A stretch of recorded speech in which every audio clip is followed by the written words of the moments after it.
우리의 모든 박수와 우리의 모든 찬사와 모든 것들은 주님께 올려드리는 것인 줄로 믿습니다.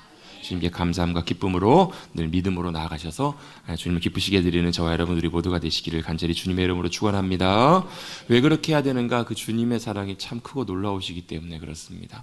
우리가 믿음 생활하고 신앙 생활하면서 가장 중요한 것 중에 하나가 바로 뭐냐면 알고 깨닫는 은혜입니다. 우리가 안다라는 것은 우리 이제 일반적인 말로는 우리 쓰는 한국말로는 그냥 안다라고 하면 안다 이렇게 생각을 하고 마는데요.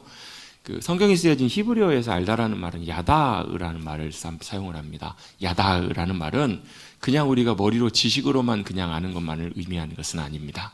그냥 우리 보통 어떻게 알게 되면 알았어 이렇게 얘기를 하잖아요. 근데 이런 차원에서 그냥 지식적으로 알고 그것이 그거구나 이게 이거구나라는 것을 아는 차원에서 아는 것을 말하는 것이 아니라 이 야다으라는 말은 체험적으로 경험적으로 아는 거예요. 깨닫게 되고 아는 것이기 때문에 이 알미라는 것은 그냥 머리로만 알고 아는 것에서 끝나는 것이 아니라 내 존재 자체가 그 사실로 인해서 새롭게 되는 거예요.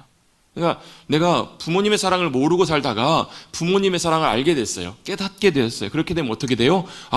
내가 부모님의 사랑으로 지금 이 자리에 이렇게 있는 거구나.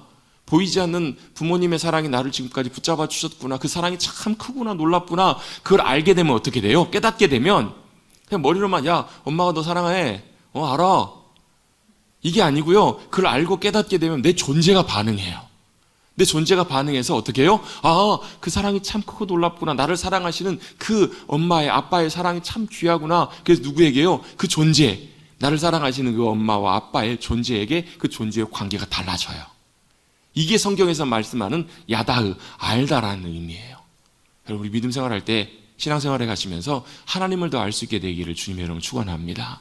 무엇보다도 하나님의 사랑, 그 사랑이 얼마나 크고 놀라우신지. 우리 사실 찬송 304장에도 맨날 나오잖아요. 그 크신 하나님의 사랑 말로 다 형용 못하네. 하나님 크신 사랑을 찬양합니다 이렇게 하는데요, 우리가 아무리 그 찬양을 노래를 불러도 그 사랑이 우리 마음 가운데 깨달아지고 경험되지 않으면, 알게 되지 않으면 그 찬양은 그냥 노래, 그냥 우리가 부르는 그냥 노래와 그 가사 그거로 끝나게 되거든요. 그런데 그 사랑이 어떤 사랑인지를 깨닫게 되고 알게 되면 그 찬양의 고백이 달라져요. 그냥 우리의 노래가 아니라, 그냥 부르는 고백이 아니라 뭐예요? 내 존재로 나도 그 주님을 사랑하기를 원합니다. 그런 고백으로 주님 앞에 나아갈 수 있게 되는 거예요. 우리 아까 방금 찬양 때 찬양했던 것처럼 이제 알았습니다. 깨닫게 됐습니다. 내가 그 사랑을 알게 되었습니다. 그래서 나도 그 사랑을 찬양하며 감사하며 노래합니다. 나도 주님을 사랑합니다. 그렇게 주님 사랑하실 수 있는 사랑하는 성도님들 되시기를 간절히 주님의 이름으로 축원합니다. 아멘. 그 사랑을 우리가 경험할 때 우리가 주님도 사랑할 수 있고 믿음으로 의지할 수 있어요. 우리가 여러분 믿고 싶다고 믿어지는 게 아니거든요. 그 사랑을 경험하고 알게 될 때 주님을 더 믿음으로 의지하고 신뢰하게 되고요. 그 사랑으로 누구도요? 우리 함께 살아가는 우리 믿음의 공동체, 우리 가족들과 우리 주변, 또 심지어 누구까지요? 원수까지도 사랑할 수 있게 되거든요. 그런 의미에서 여러분 옆에 계신 분들에게 인사하겠습니다. 주님의 사랑으로 사랑합니다. 사랑합니다. 어떤 분들은 이렇게 말씀드렸더니 진심으로 사랑의 눈빛을 하는 분들이 계셔요. 어떤 분들은 또 목사님 또 시키네 이런 분들도 계세요. 우리의 마음 중심으로부터 그 주님의 사랑과 은혜가 흘러넘쳐나서 그 사랑으로 우리의 영혼들도 사랑하실 수 있는, 주님의 사랑과 은혜를 누리고 살아가실 수 있는 사랑하는 성도님들 되시기를 간절히 바랍니다. 한 주 동안 평안하셨죠? 감사합니다. 오늘 대답 많이 해주셔서. 어떨 때는 제가 진짜 평안하셨습니까? 그러면 아무도 대답 안 하실 때도 있더라고요.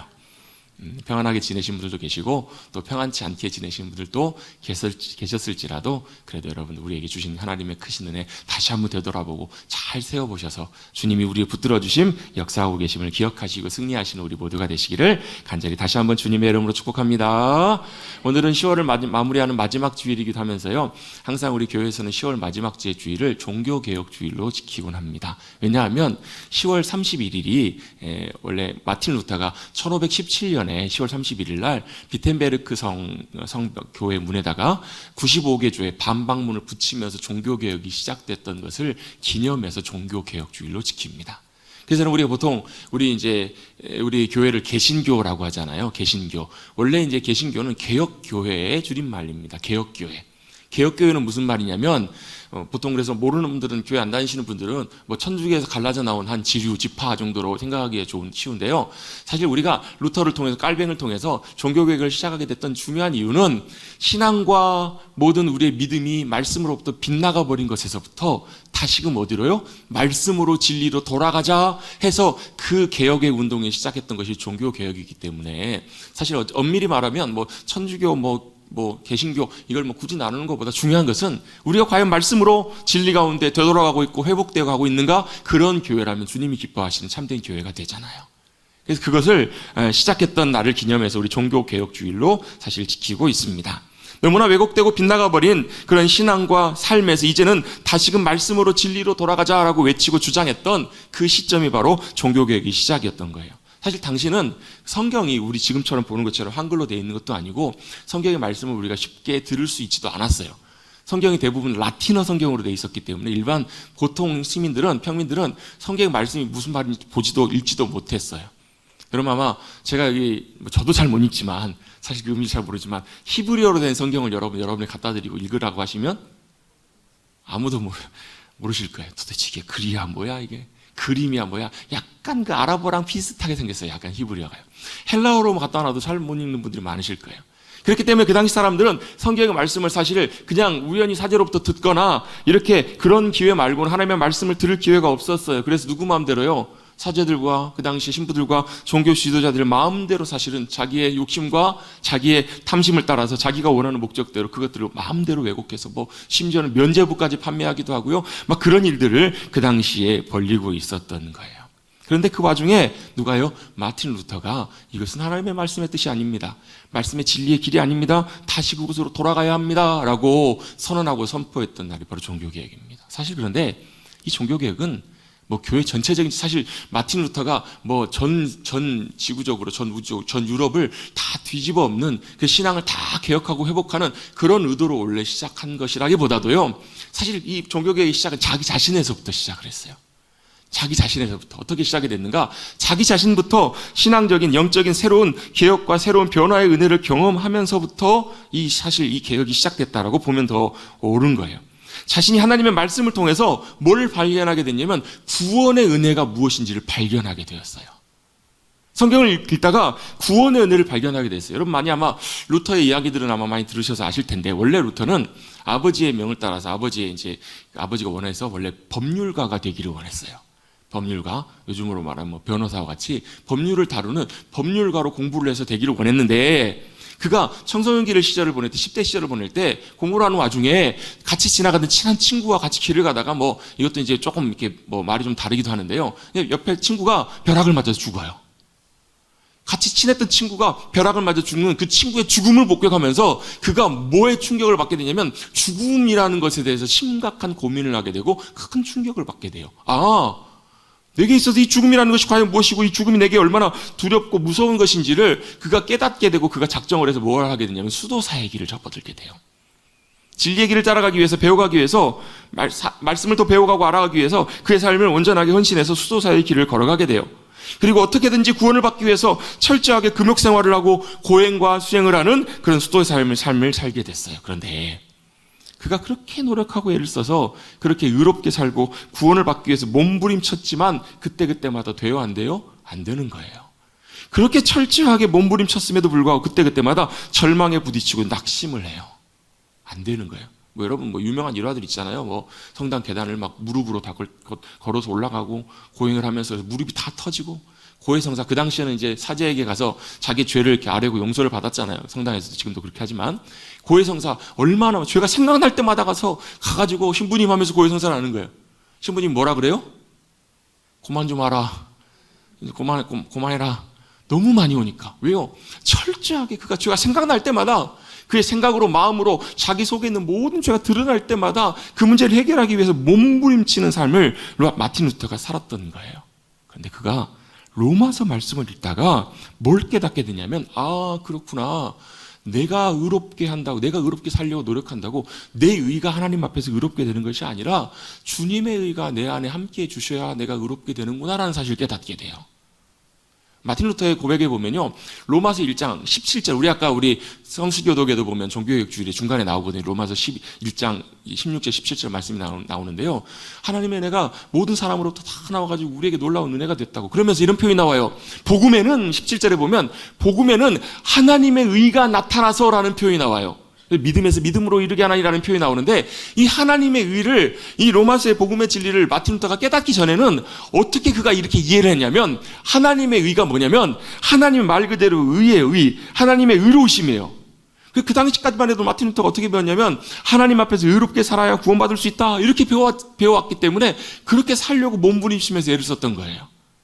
하나님께서 의롭게 여기시는, 하나님 앞에 보시기에 의로운 삶을 살려고 하다 보니까 마틴 루터 마음속에 어떤 마음이요, 여러분 그걸 진짜 몸부림 쳐본 사람은 알아요. 의롭게 살아보려고 몸부림 치면 칠수록 돼요, 안 돼요? 안 된다라는 것을 처절하게 깨닫거든요. 마틴 루터도 그렇게 철저하게 살아보려고 했지만 뭘요? 하나님이 자기 자신에게 불가능한 것을 요구하시는 것 같다고. 안 되더라는 거예요. 불가능한 것을 요구하시고 우리가 실패하도록, 내가 그렇게 실패하도록 그냥 내버려 두시는 하나님처럼 여겨져서 하나님이 갈수록 어때요? 싫어지고 무서워지더라는 거예요. 그래서 하나님에 의하면 무슨 의미로 자기에게 받아들여졌냐면, 하나님은 불의한 자들을 공평하게 심판하신다는, 누구도 예외 없이 심판하신다는 뜻으로 자기가 그 말씀들이 깨달아지고 받아들여진 거예요. 여러분 혹시 그렇게 생각하고 계신 분들 계세요, 안 계세요? 하나님에 의하면 하나님의 공의로 우리를 어떻게, 불의한 모든 사람들을 다 공의대로 심판하신 하나님. 루터가 이렇게 생각을 했거든요. 자기는 다른 사람이 볼 때는 흠없는 수도자였어요. 정말로 저렇게 믿음으로 신실하게 사는 사람이 있을까 싶을, 인정받을 만큼 철저하게 그렇게 수도의 삶을 살았지만, 진리의 길을 살기 위해서 몸부림쳤지만, 누구 앞에서는, 하나님 앞에서는 자신이 뭐가요? 철저하게 여전히 죄인이었다라는 거예요. 그 사실을 깨닫고 그는 여전히 의롭고 무서운 하나님을 사랑할 수 없었고, 오히려 하나님을 더 미워하고 불평하는 마음이 그의 마음속에 많이 생겨났다. 그가 이렇게 책에 고백을 하고 있어요. 그게 사실 보면 일반적인 마음이거든요. 하나님의 의로우심에 우리에 도달할 수 있는 사람이 한 사람도 없거든요. 근데 여기서 반전이 일어나요. 여기서 로마서의 말씀을 읽다가 루터가 깨닫게 된 놀라운 사실이 있습니다. 그게 바로 뭐였냐면, 이 하나님의 의라는 말이 우리가 하나님의 의로운 수준으로 살아가야 된다는 말이 아니라, 우리가 할 수 없기 때문에 하나님께서 누굴 통해서, 예수 그리스도의 십자가의 죽으심과 부활의 은혜를 통해서 하나님의 의가 우리의 의가 되게 해주시더라는 거예요. 뭘로? 믿음으로. 믿음으로라는 말은 선물을 받다라는 말로 표현해 보셔도 될 것 같아요. 우리가 하나님의 의라는 말이 하나님이 심판하시고 정죄하시는 그 차원에서의 하나님의 공의에 하나님 우리를 다루시는 부분이 아니라, 우리가 할 수 없음을 하나님께서 아시기 때문에 그걸 누굴 통해서요? 예수 그리스도를 통해서 그 문제를 해결하시고, 예수 그리스도가 우리 가운데 들어오고 믿고 영접하고 모셔드린 사람에게 뭐가요? 하나님의 의가 우리의 의가 되게 하시는 거예요. 우리는 항상 그렇거든요. 나의 의로 하나님 앞에 나가려고 해요.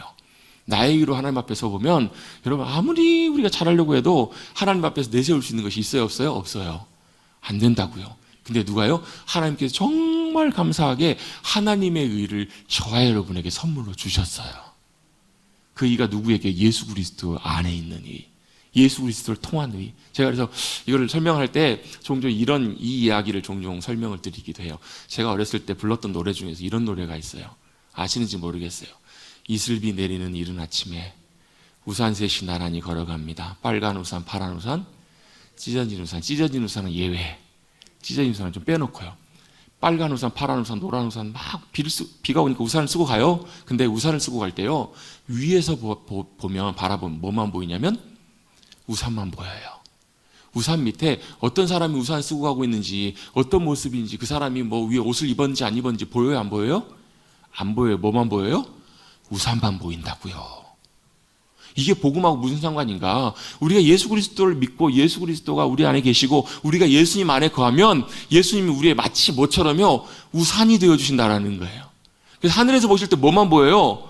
여전히 흠 많고 죄 많은, 여전히 연약하고 부족한 우리가 보이는 것이 아니라, 하나님께서 보실 때 우리를 보시면 뭐만 보이시냐면 죄인된 우리 가운데 우리를 덮으시고 인도하시는 예수 그리스도, 그분의 의, 그분의 선하심, 그분의 신실하심만 우리를 통해서 보게 되신다라는 거예요. 그래서 주님은 뭐라고, 여전히 우리 죄인된 우리를 뭐라고 하시냐면 의롭게 여겨주시는 거예요.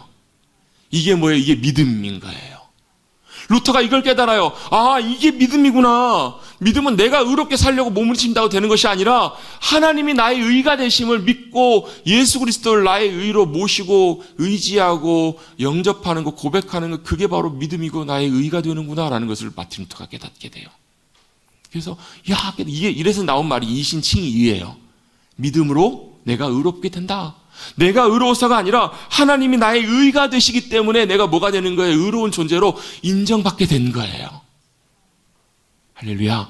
하나님이 우리를 보실 때 뭘 보신다고? 우리 안에 계신 예수 그리스도를 보면서 의로운 존재라고 인정해 주시는 거예요.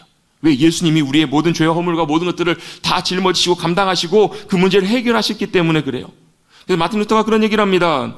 하나님이 내게 베풀으신 은혜와 자비를 베풀으심을 믿음으로 의롭다함을 받는 것을 깨닫고 그것이 하나님의 의라는 것을 깨닫고 나자 하나님의 의라는 표현이 그전엔 너무너무 싫었는데 이제는 가장 소중하고 위로가 되는 말이 되었다고.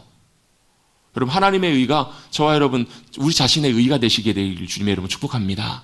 이게 바로 믿음입니다. 예수 그리스도의 죽음과 부활하심을 통해서 하나님의 의가 믿음으로 내 의가 되는 것.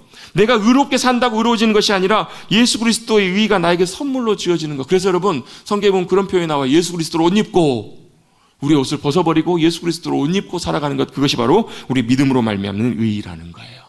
이걸 마틴 루터가 개인적으로 깨닫고 난 다음에 이게 말씀의 진리고 이게 하나님의 놀라운 은혜이구나. 이게 놀라운 말씀의 귀한 복이구나, 은혜이구나. 이걸 깨닫고요. 그가 삶을 돌이키기 시작하고요. 삶뿐만 아니라 그가 그런 깨달아진 눈으로 세상을 바라봤을 때 믿음과 신앙의 모습을 봤을 때 너무나 변질되고 빗나가버린 그 신앙의 모습들을 보면서 경종을 울리기 위해서 반박문을 붙인 거예요.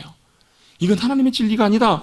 우리가 돌이켜야 된다. 말씀으로 돌아가자. 진리로 돌아가자. 이것을 마틴 루터가 외치게 되면서 그 시작이 그것이 불길이 되어서 전 유럽에 있는 교회들을 바꾸고 지금 우리 믿음으로 주님을 따라가고 주님을 섬기며 믿음으로 의지하는 그 삶이 가능하게 했던 거예요.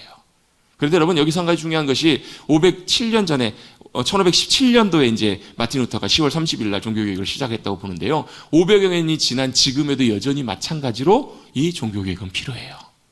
왜요? 이 종교개혁의 중요한 의미는 계속 지금도 말씀과 진리로 우리의 삶과 방향과 중심이 돌아가야 되기 때문에 그래요. 주님 앞에 돌아가고 주님 앞에 온전하게 향하여진 우리의 신앙과 삶들이 변화되기 시작할 때 우리는 조금 더 끊임없이 뭐가요? 주님 기뻐하시는 모습으로 새로워져 가고 변화돼 가기 때문에 그래요. 그래서 여러분, 우리 보통 이제 개신교를 영어로 보통 리폼드 처치라고 하거든요. 리폼 아시죠? 리폼. 새롭게 형태를 바꾸는 거라고. 새롭게 계속 바꿔가는 거라고. 근데 여러분, 원래 더 정확한 표현은 문법적으로는 맞는지 모르겠지만 리폼드, 과거에 개혁된 교회가 아니라 지금도 끊임없이 개혁되고 있는 교회가 진짜 주님이 기뻐하시는 교회고 그게 진짜 개신교의 중요한 의미가 돼요. 그리고 그것은 교회뿐만 아니라 저와 여러분의 삶에도 동일하게 적용이 돼요. 왜 그런가? 왜 그러냐면요. 오늘 본문 말씀에 그 이유가 나와요. 우리에게 끊임없이 뭐가 하나님의 기준과 하나님의 뜻이 아니라 세상의 영향력과 세상의 많은 것들을 우리 안에 끊임없이 들어오기 때문에 그래요. 다시금 거기서부터 되돌아가서 개혁하고 돌아가는 것. 여러분, 우리 보통 개혁이라는 말은 언제 사용해요? 뜯어고치다. 뭔가를 바꾸다 이런 의미예요. 사전에서 찾아보면 제도나 기구 따위를 새롭게 뜯어고친다라는 의미로 사용이 돼요. 그래서 아까 말씀드렸던 것처럼 리폼이 뭐예요, 여러분? 리폼? 쓰다가 보니까 쇼파를 쓰다 보니까 몇 년 쓰다 보니까 쇼파가 막 낡고 막 벗겨져요. 그럼 어떻게 해요? 어떤 분들은 돈 많으셔서 그냥 갖다 버리고 새로 사시는 분들도 계시겠죠.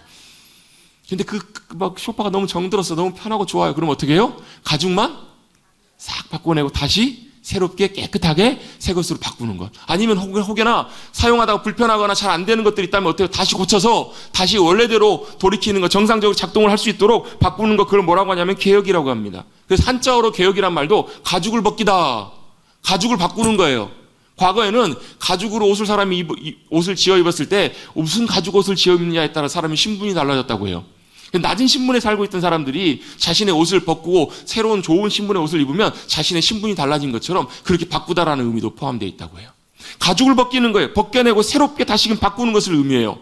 그런데 영적인 의미에서의 개혁의 의미는요, 바꾸는 것들도 포함되어 있지만 그것보다도 본질적으로 중요한 것이 어떤 의미가 있냐면 원래 모습대로 되돌아가다라는 의미가 있어요.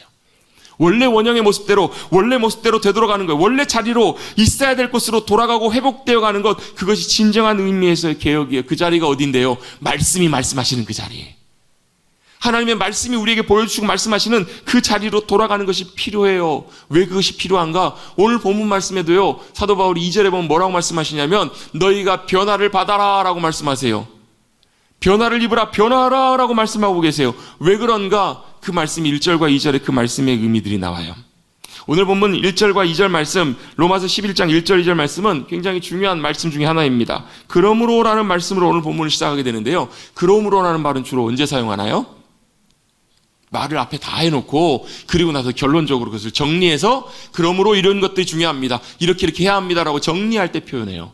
로마서는 아까 말씀드렸던 것처럼 마틴 루터가 로마서를 통해서 삶이 놀랍게 변화돼요. 깔뱅도 마찬가지고요. 또 많은 성경의 위대한 사람들 뿐만 아니라 믿음으로 살았던 많은 믿음의 선진들도 이 로마서를 통해서 놀라운 복음의 은혜를 경험하고 자신의 삶이 변화되어서 자신만 변화된 것이 아니라 자신을 통해서 많은, 여러분 루터가 여러분 그 복음의 진리를 깨닫고 나서 종교개혁을 시작했던 그것이 여러분 전 세계에 놀라운 변화를 일으켰던 거 아세요 여러분? 그 지역과 사람들을 다 바꾸고, 마찬가지입니다. 한 사람이 말씀 가운데 놀랍게 변화되어서 놀랍게 변화된 삶을 통해서 놀랍게 변화되는데 그 중에서 많은 사람들이 영향을 받았던 책 중에 하나가 바로 로마서 말씀이거든요. 로마서 말씀을 통해서 하나님의 은혜를 새롭게 경험하고 다시 한번 변화돼서 놀랍게 변화되게 되었는데 그 귀한 복음의 진리가 어디 기록이 되어 있냐면 로마서 1장부터 쭉 기록이 되어 있어요. 특별히 1장부터 앞에 부분 1장부터 8장 이 말씀까지 쭉 보면 복음이 무엇인지를 상세하게 우리에게 잘 설명해 주고 있어요. 그리고 나서 앞에 중요한 말씀들을 다 하고 나서 12장에 와서 사도 바울은 이렇게 설명합니다. 그러므로 복음의 귀한 말씀의 진리를 다 설명해 주고 난 다음에 그러므로 뭘 어떻게 하라는 거예요? 이렇게 하라라고 하시는 말씀이 1절에 나와요. 우리 1절 말씀 같이 한번 읽어보겠습니다. 12장 1절 한번 읽어봅니다. 시작. 그러므로 형제들아 내가 하나님의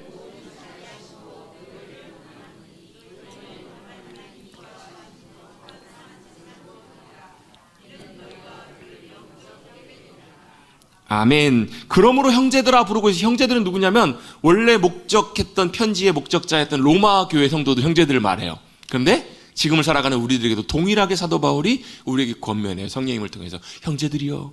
그럼 자매님들은 또 섭섭하시니 형제들이요, 자매들이요. 어떤 교회는 갔더니 어떤 목사님이 어떤 찬양의 고백에 보면 앞에가 형제가 나오고 뒤에가 자매가 나오니까 맨날 그렇게만 하지 말고 우리 한 달에 반 나눠가지고 한 번은 자매를 먼저 합시다, 형제를 합시다 이렇게 하더라고요. 다 같이 포함되는 표현이에요. 예수 그리스도 안에서 우리가 다 뭐가 하나님의 자녀가 되었기 때문에 형제 자매가 된 거잖아요. 그래서 사실 저는 교회 안에서 부르는 호칭 중에서 성도라는 호칭이 참 귀한 고백이라고 생각을 하고요, 형제 자매라는 호칭도 참 귀한 호칭인 것 같아요. 어떤 분들은 막 닭살 돋고 불편하다고 하시는 분도 계시는데 왜 그런가? 하나님이 우리 아버지시고, 여러분 하나님 다 우리 아버지시죠? 하나님의 아버지 되시죠? 그리고 예수 그리스도 안에서 우리가 뭐가 된 거야? 한 형제요 자매가 됐기 때문에 그래요. 이건 남녀 성별을 따진다는 것보다도 하나님의 자녀된 우리를 부르기 때문에 그래요. 형제들이요, 뭐라고요? 내가 하나님의 모든 자비하심으로 너희를 권면합니다. 하나님의 긍휼과 자비를 의지해서 하나님의 마음으로 사랑하는 성도님들에게 권면합니다 라고 이렇게 부탁하고 있어요. 이 간절함을 가지고, 그런 사모함을 가지고 부탁해. 도대체 뭘 부탁하려고 이런 얘기를 사도 바울이 꺼냈을까? 그 뒤에 나와 있는 내용이죠. 뒤에 나와 있는 내용이 뭐죠? 너희 몸을 하나님이 기뻐하시는 거룩한 산 제물로 드리라. 여러분 몸이라는 말은요 우리 몸뚱아리를 의미하기도 합니다. 근데 이 몸이라는 말은 또 뭣도 포함되냐면 우리의 삶, 우리의 삶의 순간순간, 우리의 인생, 이 모든 것들도 우리의 인생 걸어가는 삶, 이것들도 다 포함된다고 볼 수 있어요. 원래 좁은 의미는 그냥 우리 몸뚱아리지만, 그래서 여러분 우리의 몸을 하나님이 기뻐하시는 거룩한 산 제물로 드립시다 하면 어떻게 해야 돼요? 몸을 옛날처럼 여러분 번제단에다가 불태워서 죽이고 해갖고 죽여야 되겠네요? 죽입시다. 아무도 아멘을 안 하시네요. 여러분 이게 뭐라는 거예요? 이게 우리가 주님 앞에 해야 될 중요한 일인데 이걸 뭐라고 하냐면 이는 너희가 드릴 영적 예배다라고 말씀하세요. 그러니까 앞에 나와 있는 표현이 뒤에 나와 있는 표현과 같은 표현이에요. 너희가 너희 몸을 하나님이 기뻐하시는 거룩한 산제물로 드리라. 너희의 몸, 너희의 삶, 너희가 행하는 모든 것, 너희의 말과 행실과 모든 것 하나하나를 하나님이 기뻐하시는 거룩한 산제물로, 옛날 그 개혁성경에 보면 제사로 나와 있잖아요. 바꿔보면 뭐예요? 제물, 제사, 예배 비슷하게 다 바꿔볼 수 있겠죠. 너희 몸을 하나님이 기뻐하시는 거룩한 산 예배로 드리라. 삶이 예배가 되게 하라라고 말씀하세요. 여러분 예배는 두 가지 차원이 있다라고 말씀을 제가 자주 드리죠. 예배는 하나는 우리가 이 시간 함께 모여서 드린 예배예요. 이 시간 하나님 앞에 함께 이 시간에 모여서 하나님 앞에 예배를 드려요. 뭘 드려요? 예배는 여러분 보는 게 아니에요, 여러분. 여러분 절대 예배 구경꾼들이 되지 마십시오. 예배는 드리는 거예요. 뭘 드려요? 나의 마음을 드리고, 나의 중심을 드리고, 내 삶을 드리는 거예요. 내 시간을 드리고, 내 중심을 드리고, 내 마음과 열정을 주님 앞에 드리는 시간이 예배예요. 어떻게 해요? 내가 죽는 거예요. 내가 죽는 거예요. 예배는 내가 죽는 시간이. 옛날에 여러분 구약시대에는 예배를 어떻게 드렸어요? 그냥 가지 않고 양이나 소나 재물을 가지고 가요. 그래서 그 재물을 가지고 제사장이 가지고 가서 어떻게 해요? 자기가 손에다 안수하고 재물을 죽여요. 왜 죽여요? 예배는 죽음이에요, 죽음. 예배는 죽음으로서만 하나님 앞에 나갈 수 있는 자리이고 시간이기 때문에 그래요. 여러분 예배는 그냥 우리가 와서 예배를 드린 것 같지만 여러분 우리가 예배 들어올 때마다 예배로 주님 앞에 나올 때마다 뭐가 분명히 전제가 되어 있었냐면요. 어린 양의 죽음이 전제가 되었기 때문에 하나님 앞에 죽지 않고 나오는 거예요. 내가 죽었어야 되는데 대신 양이 죽는 거예요. 야, 양아 미안하다. 어쩌면 그 양이 내가 정성스럽게 키웠던 사랑으로 키웠던 양일 수도 있겠죠. 여러분 예수님이 요한복음 10장에 보면 목자가 양의 이름을 안다라고 말씀하시잖아요. 우리는 이해가 잘 안 돼요. 다 그 양이 그 양 같고 다 똑같은 양 같은데 목자들은 달랐대요. 왜? 우리로 치면 우리 가정에서 요즘 뭐 애완동물들 많이 키우잖아요. 그 동물들 이름이 있어요, 없어요? 요즘 보니까 이름 다 있더라고요. 나중에는 이 동물도 이름도 호적에 올려야 되는 거 아닌가 모르겠어요. 동물도 이름들 다 불러요. 그죠? 왜요? 이제는 그 동물들이 어떤 존재가 된 거예요. 옛날엔 집에 키우던 밖에서 키우던 뭐예요? 똥개였잖아요. 똥개.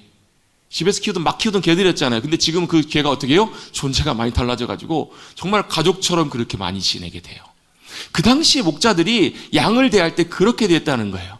양을 그냥 대충 키우는 게 아니라 마치 내 사랑하는 자녀처럼 자식처럼 한 양 한 양을 그렇게 사랑으로 키웠던 목자들이 있었던 거예요. 그 양들이 뭐예요? 목자가 볼 때는 우리가 볼 때는 똑같아 보이는 양이지만 그 목자의 눈에는 그 양 하나하나가 다 누구예요?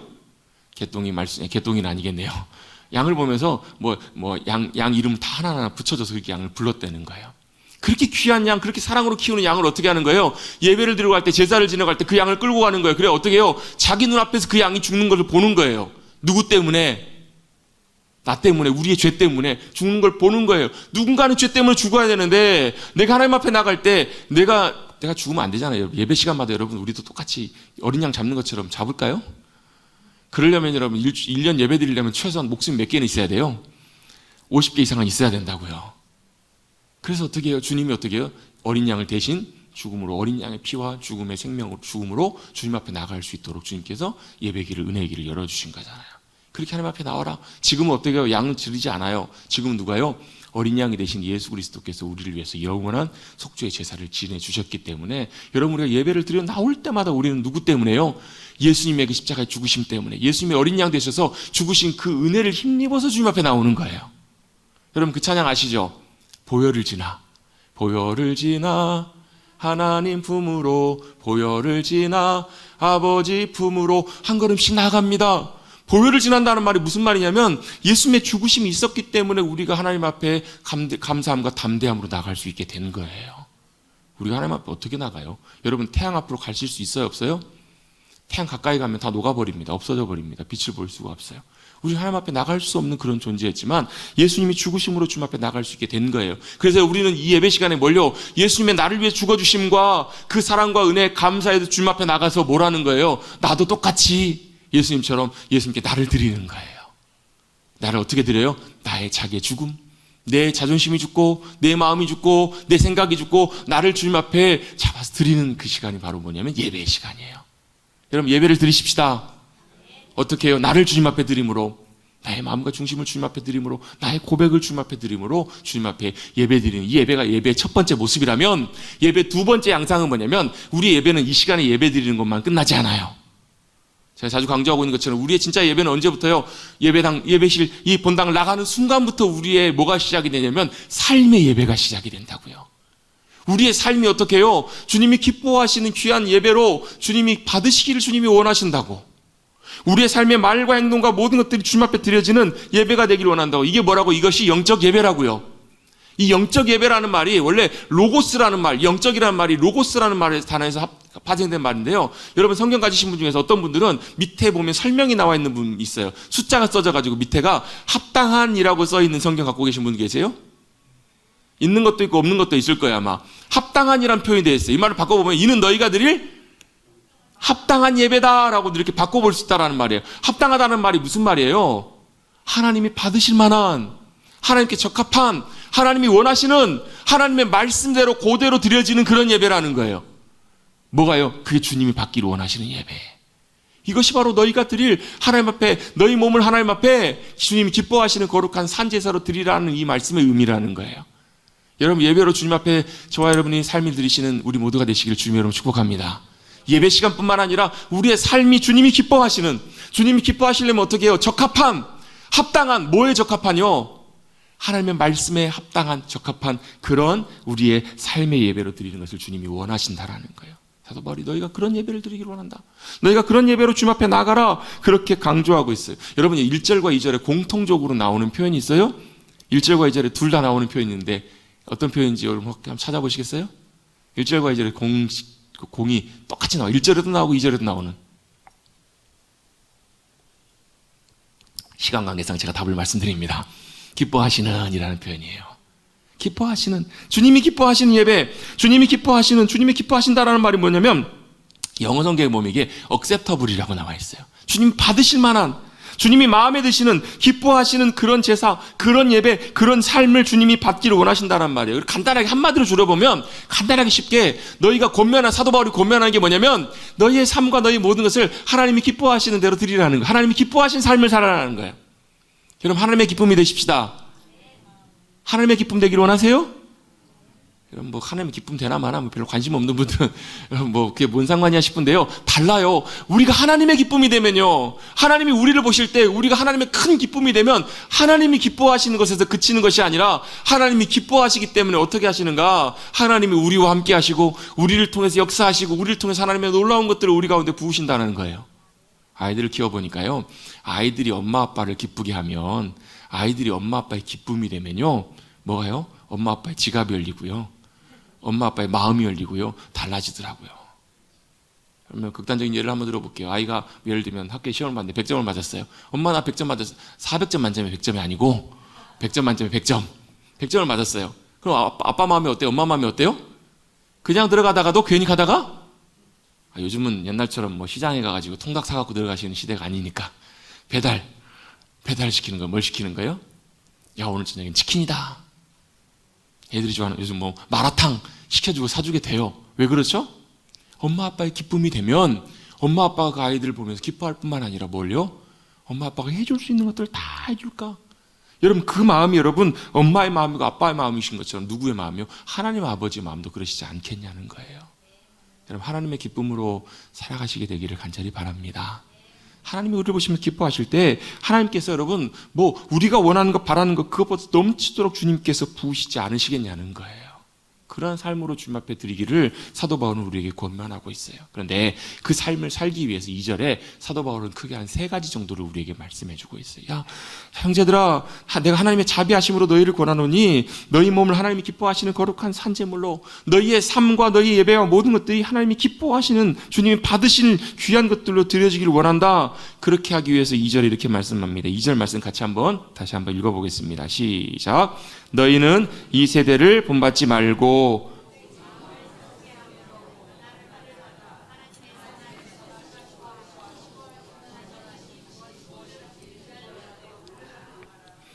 아멘. 첫 번째로 뭘 말씀하냐면 너희는 이 세대를 본받지 말라라고 말씀합니다. 너희는 이 세대를 본받지 말라고 말씀하세요. 왜 그럴까요? 다르기 때문에 그래요. 뭐가 다르기 때문에? 하나님의 기준과 길과 하나님이 기뻐하신 것과 세상이 바라는 것과 세상의 기쁨과 세상이 원하는 것이 다르기 때문에 그래요.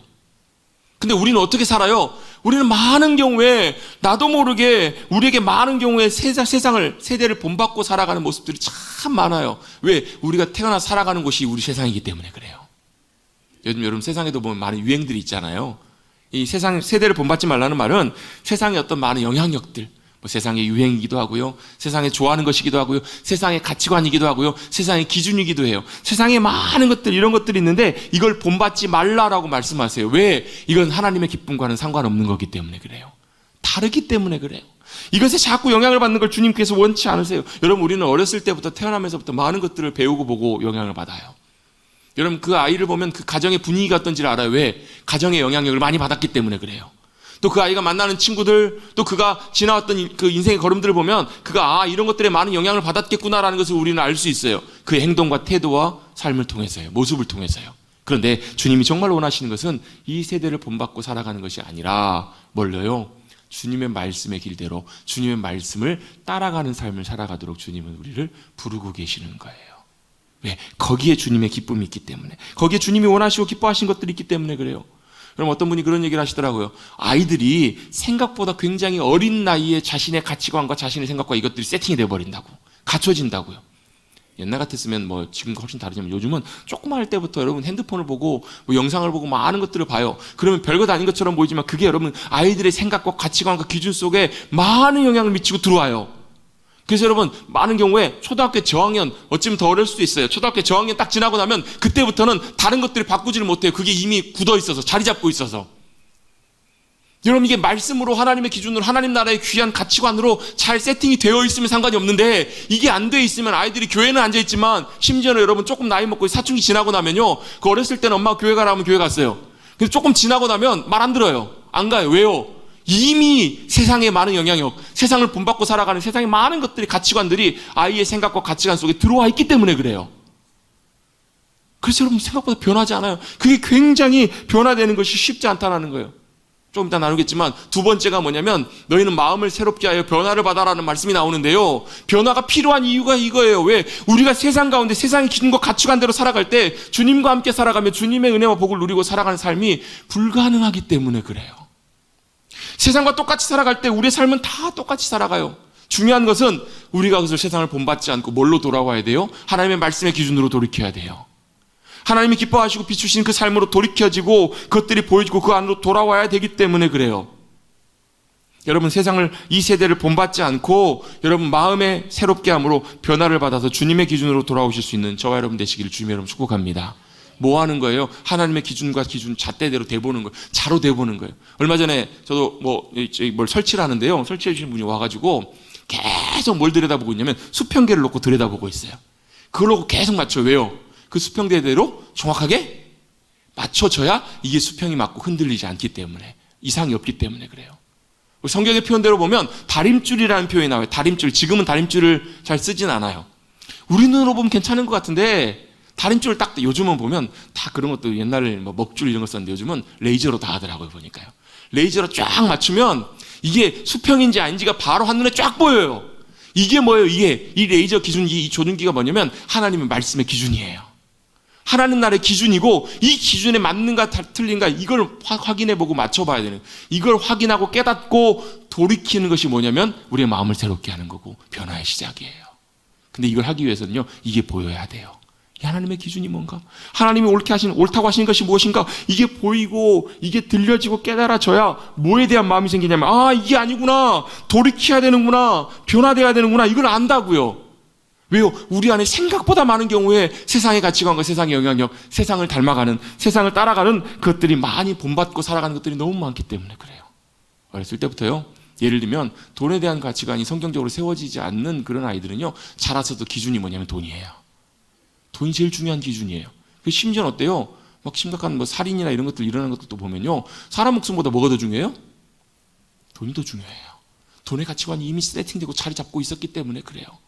요즘 보면 결혼에 대한 많은 이제 얘기들이 많이 나와요. 결혼에 대한, 우리 뭐 결혼하는 것에 대해서 많은 그런 것들이 있어요. 어떤 분이 그런 얘기 하더라고요. 전도사님인데 자기 남편도 이제 전도사님이에요. 결혼을 하고 뭐 출산을 생각하고 이제 아이를 낳을 걸 생각을 하고 있으니까 주변의 친구들이 다 말리더라는 거. 뭐라, 너 미쳤냐 이러더라는 거예요. 여러분 전도사 사례비 받아가지고 여러분 둘이 그렇게 해가지고 전도사 사역하면서 너 도대체 결혼해갖고 어떻게 살고 자식을 어떻게 낳아서 키울래? 이런 의미라는 거잖아요. 그렇죠? 왜? 그게 우리 일반적인, 대부분의 일반적으로 살아가는 세상의 가치관이에요. 근데 이제 그 마음을 이해하면서도 그분이 얘기하는 게 그거예요. 우리는 다른 게 있다고. 다른 기준이 있고 다른 길이 있다고. 그 길이 무슨 길이에요? 하나님의 뜻 안에서 결혼하고 하나님의 뜻 안에서 주시는 자녀를 선물로 받아서 출산하고 양육하는 것이 하나님의 뜻이라면 누가요? 주님이 채우시고 주님이 인도하시고 주님이 도우실 거라는 것을 믿는 믿음, 그 믿음의 길이 따로 있다라는 것.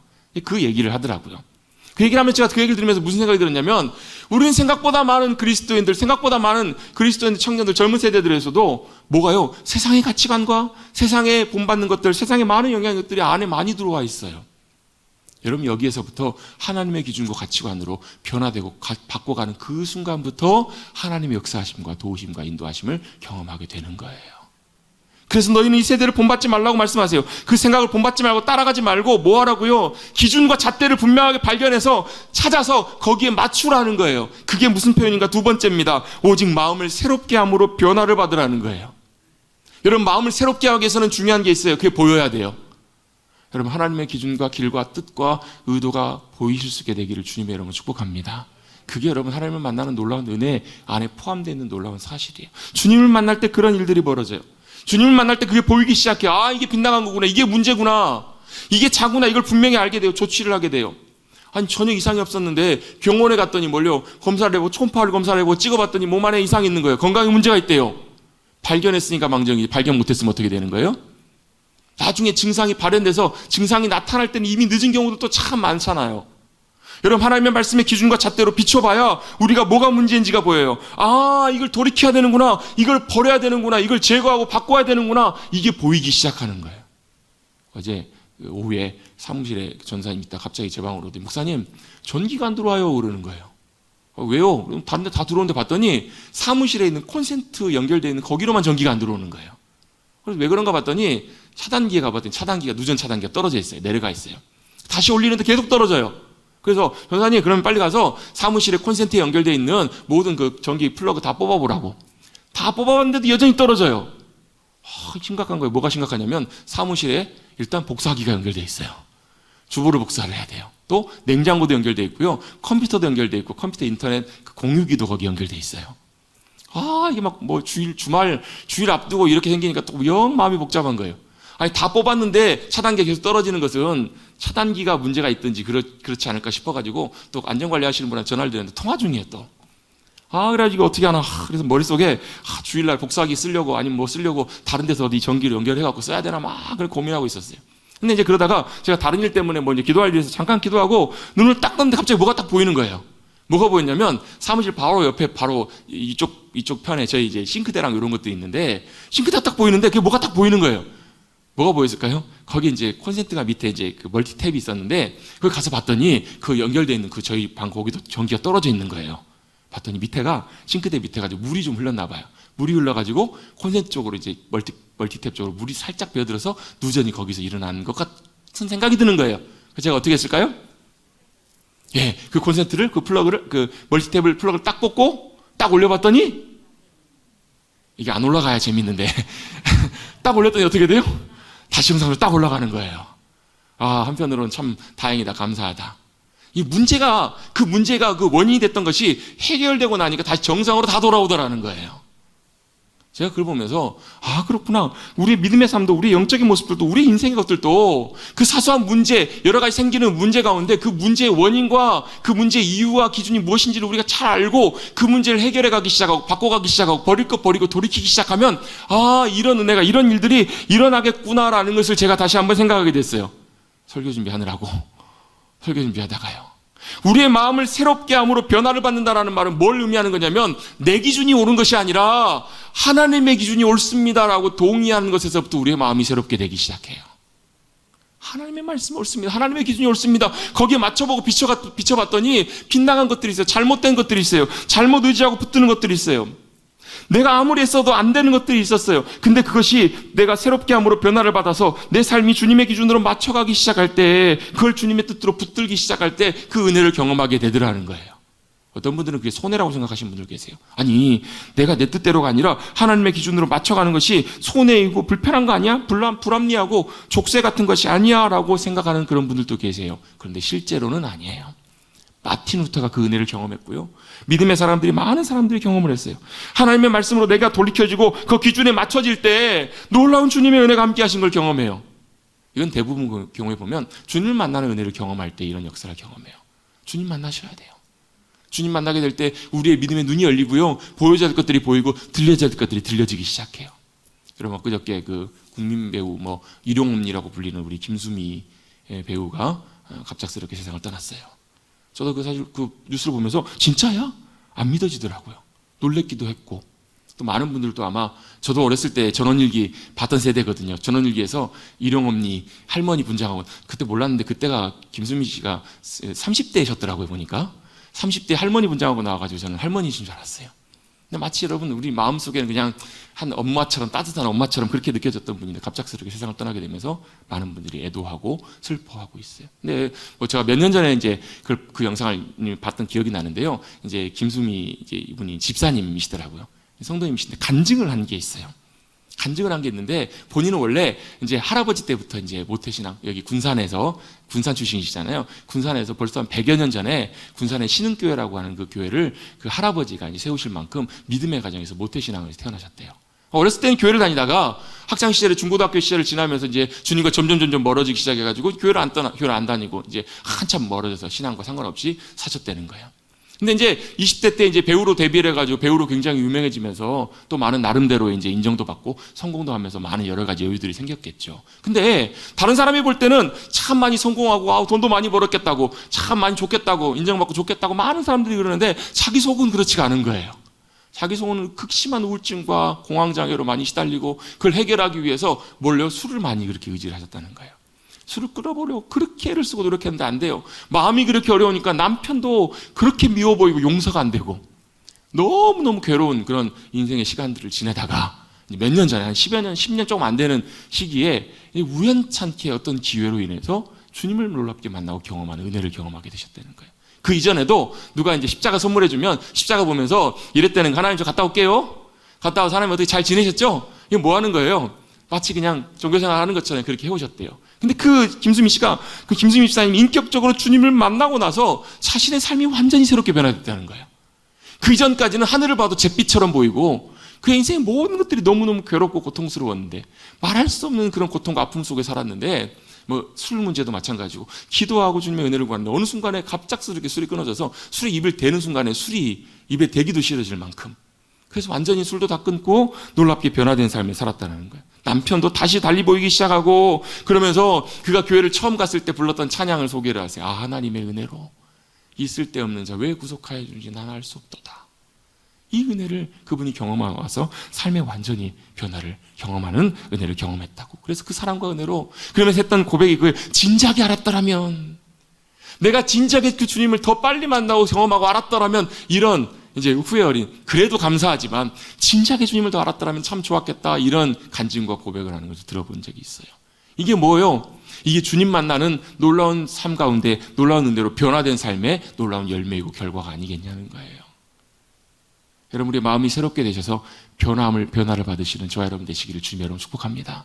그랬더니 삶이 달라져요. 세상이 달라져요. 여러분, 내가 달라지기 시작하고 내가 그 은혜로 변화되기 시작하면요, 어떤 일이 벌어지냐면 내 개인적인 변화로 끝나지 않아요. 마틴 루터 한 사람이 은혜로 변화되는 놀라운 은혜를 경험했을 때요, 마틴 루터 한 사람을 통해서 전 유럽의 교회들이 변화됐고요, 전 세계 가운데 지금 여러분 우리가 이 자리에 앉아있는 게 여러분 그 은혜의 변화 때문에 일어난 일이거든요. 여러분, 그런 사람들이 너무너무 많아요. 장깔뱅도 마찬가지고요. 뭐 존 스토트 이런 사람도 똑같이 이 은혜를 경험하고 자신의 삶에 놀랍게 변화됨으로 말미암아서 주님께서 그 삶 가운데 역사하시고 일하시는 놀라운 은혜를 경험했기 때문에 이렇게 되게 된 거예요. 여러분, 우리의 삶에 하나님의 기준들이 선명하게 비춰주셔서 하나님의 뜻대로 돌이켜지시고 변화를 받아 하나님이 기뻐하시는 귀한 삶으로 나가시는 우리 모두가 되시기를 주님의 여러분 축복합니다. 마지막 세 번째입니다. 뭐죠?